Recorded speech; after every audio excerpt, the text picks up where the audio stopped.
పాపల్లె నవ్వమ్మ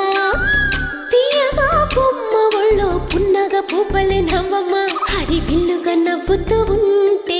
ఎండలో వెన్నెల కాయదా చిరు చల్లుగా నవ్వుతూ ఉంటే కొండైన వాగల్లే పొంగదా నూను మెత్తగా నవ్వుతూ ఉంటే ముల్లైన పువ్వలే తాకదా తొలి పొద్దుగా నవ్వుతూ ఉంటే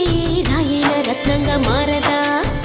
హాయిగా అమ్మ ఒళ్ళో చిన్నారి పాపల్లె నవ్వమ్మ తీయగా కొమ్మ ఒళ్ళో పున్నగ పువ్వలే నవ్వమ్మ